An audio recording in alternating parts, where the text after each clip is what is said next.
हाँ, तो we start with S 220 revision. उसका नाम क्या है, प्यार से लेंगे कौन एस 220 का नाम?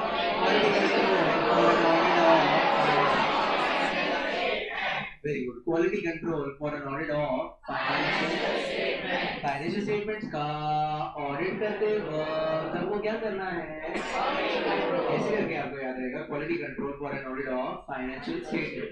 अब ये पूरा स्टैंडर्ड में हमने सबसे पहले क्या बात की थी, ये बात की थी ऑब्जेक्टिव लिया था सबसे पहले कि what is the objective of S 220।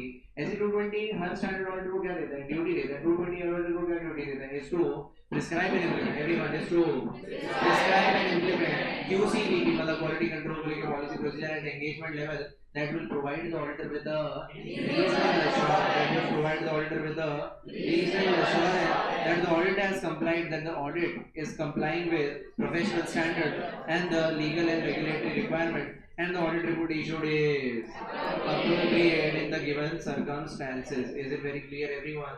उसके बाद हम लोग ने देख लिया था कि heal me everyone, quality control at firm level and at individual level. Firm level पे क्वालिटी कंट्रोल कैसे मेंटेन कर रहे हो, बाय मंत्रा हील मी एवरीवन। एच से ह्यूमन रिसोर्स, ई से ए से एक्सेप्टेंस एंड रिटेंशन, एल से लीडरशिप रिस्पांसिबिलिटी, एम से मॉनिटरिंग, ई से एंगेजमेंट परफॉर्मेंस एवरीवन। एच का सबसे पहले ह्यूमन रिसोर्स का शॉर्ट नोट देख लेते हैं। build-up para क्या है, the firm should establish everyone, the firm should establish QCPP that provides the auditor with a reasonable assurance that it has employed competent, capable and committed personnel to conduct the audit as per, मतलब ये वो objective वाली line हो गई everyone. और main answer की as such QCPP should address the following personal issues। क्या क्या है, सबसे पहले रिक्रूटमेंट से और 3 पॉइंट याद आएगा, परफॉर्मेंस एवेल्यूएशन से और 3 पॉइंट याद आएगा। रिक्रूटमेंट क्या देख के किया जाता है, कॉम्पिटेंसी, और उस बेसिस पे उस कॉम्पिटेंसी और कैपेबिलिटी देख के रिक्रूट किया जाता है, और उस बेसिस पे उसका कंपनसेशन डिसाइड किया जाता है everyone. Performance evaluation, performance evaluation मतलब जब फिर वो काम करेगा तो उसका परफॉर्मेंस इवैल्यूएशन होगा। परफॉर्मेंस इवैल्यूएशन के बेसिस पे उसका प्रमोशन होगा, उसका करियर डेवलपमेंट होगा, उसकी पर्सनल नीड्स का भी ध्यान रखा जाएगा। Estimation of personal needs, performance evaluation, promotion, career development and estimation of personal needs and addressing these issues। ये issues address करने से क्या होगा, हमको समझ में आएगा कि हमको कितने नंबर ऑफ लोग चाहिए, नंबर और उनमें क्या खूबियां चाहिए, characteristics of the individuals everyone. उसके बाद हील मी का ई तो हो गया एथिकल रिक्वायरमेंट आईओसी एवरीवन। ए से एक्सेप्टेंस एंड, अरे बोलो, acceptance and continuance of client relationship. Is it very clear everyone? तो when you're accepting or continuing a client relationship, what information should be considered necessary? तो सबसे पहले scenarios क्या कि when everyone before accepting new engagement from existing client, before accepting new engagement from a new client, या before continuing existing engagement from the following information should be obtained। सबसे पहला याद है, इसको याद कैसे किया था, 2 पॉइंट। पहले ऑडिटर खुद को देख ले कि मैं और मेरी टीम कॉम्पिटेंट और एथिकल है या auditor the competency of the engagement team, the competency of the to perform the audit, then the ability of the engagement team to comply with the. अच्छा फिर उसको देखो एवरीवन, इंटीग्रिटी ऑफ द, कहीं वो छोटी तो नहीं है, इंटीग्रिटी ऑफ द, अरे बोलो ना, integrity of the management teacher. उसके बाद सिग्निफिकेंट मैटर, अरे याद आ रहा है, अरे धोखा दे दिया उसने, अरे तुमने उसको रेड हैंडेड पकड़ लिया, अरे क्लाइंट ने मुझसे कोई चीज छुपाई, वो फ्रॉड मैंने पकड़ लिया।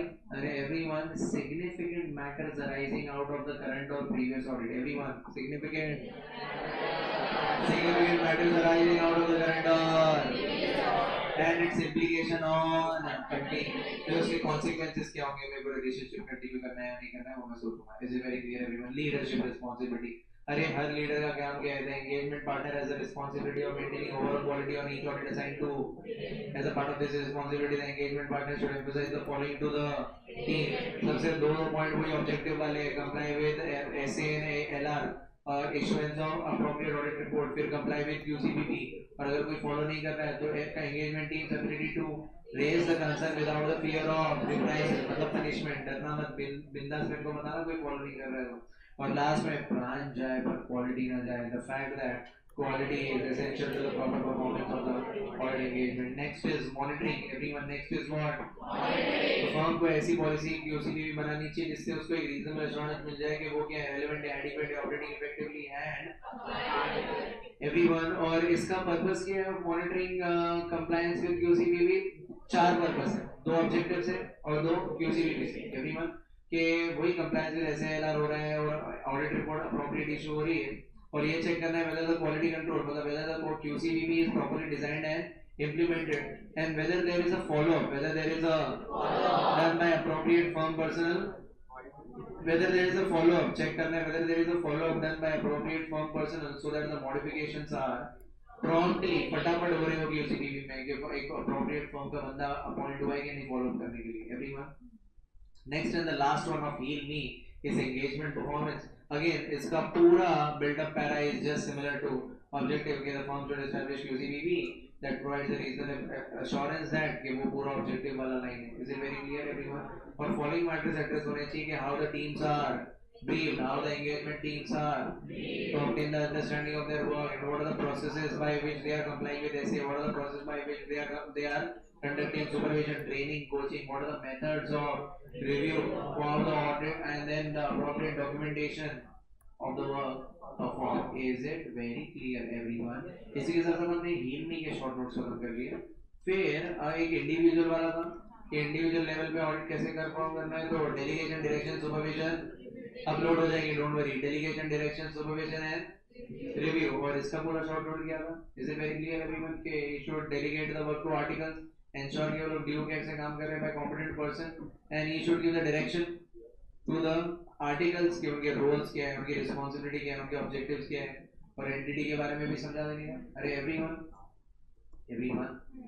उसके बाद मॉनिटर करना है। अरे क्या मॉनिटर करना है? मतलब सुपरविजन रखना है, मतलब monitor the progress of audit bye articles. जो आर्टिकल्स ऑडिट कर रहे हैं उसको प्रोग्रेस को क्या करना है और अगर वो कोई क्वेश्चन रेज कर रहे हैं ड्यूरिंग द ऑडिट तो उसे क्या करना है? एट द एंड रिव्यू करना है, check whether the work is done as per the, check whether the work is, check whether the significant audit matter, मान लो कोई फ्रॉड सामने आया, कोई भी प्रॉब्लम सामने आई तो वो रिजॉल्व हुई या, and check whether the overall objectives have been. Is it very clear? ये वाला आंसर भी खत्म होता है। इसके बाद हमने यहाँ पे से तो सारे आंसर्स कंप्लीट कर लिए थे विद ऑल द PPQs। तुमने देखा इसका 3-4 मार्क का भी PPQ आ सकता है। Elements of system of quality control पूछा तो सिर्फ हिल मी का हेड पॉइंट लिखना है। Elements of system of quality control पूछा तो आपको हिल मी का क्या लिखना है? सिर्फ हेड पॉइंट लिखना है। 3 मार्क के लिए उससे ज्यादा के लिए नहीं आते। Quality control is not confined to audit firm alone, it extends to individual audits also. Delegation, direction, supervision, review पूरा अच्छे से लिख देना है वन वर्ड एवरीवन। उसके बाद एक्सेप्टेंस एंड कंटिन्यूइंग वाला PPQ दिया था, उसमें मैंने बोला 210 में कंफ्यूज हो सकते हैं पर होना नहीं। अगर 210 का होगा तो 210 लिख के देंगे और प्री कंडीशन वर्ड लिख के देंगे। Is it very clear everyone? Next monitoring, ये सब में बिल्डअप में ही नॉर्मली क्वेश्चन बन के आएंगे। उसके बाद हमने एक अच्छा वाला क्वेश्चन किया था, क्वेश्चन नंबर 12 ये वाला, जिसमें एसेट टू, बोलो क्या बोल रहे हैं, एसेट 220 किस बेसिस पे बना है? SQC, मतलब SQC से निकला 220 है। SQC 1 किसके ऊपर लगता है? पूरी फॉर्म के ऊपर। 220 किसके ऊपर लगता है? Only on audit engagement. याद है सारे इसे एवरीवन। स्टैंडर्ड्स SRE, SR मतलब standards of review engagement, assurance engagement, standards of, इनको सबको चारों को एक ही वर्ड में क्या बोलते हैं? Engagement standard. और इनके ऊपर क्वालिटी मेंटेन करने का काम किसका है? तो ये भी समझ में आ गया। Is it very clear everyone? इसी के साथ सारे PPQs के साथ साथ अपन ने पूरा का पूरा ऐसे 220 खत्म करते हैं। नाम क्या है वापस एक क्लास पर बोल देंगे, quality control for an audit of financial statement. सबके PPQ में इसलिए नहीं दिखाई क्योंकि वही बिल्डअप पैरा है, वही क्वेश्चन है। तुमको बहुत इजीली आइडेंटिफाई हो जाएगा कि कौन सा किस चीज के ऊपर पूछा है। जैसे फॉर एग्जांपल क्वेश्चन नंबर 7 देखा तुमने, शायद 7 तुमने पढ़ा नहीं था ठीक से, पर 7 तुम देख रहे हो बार बार एंगेजमेंट परफॉर्मेंस ये वर्ड स्ट्रेस कर रहे हैं। तो एंगेजमेंट परफॉर्मेंस वाला शॉर्ट फॉर्म।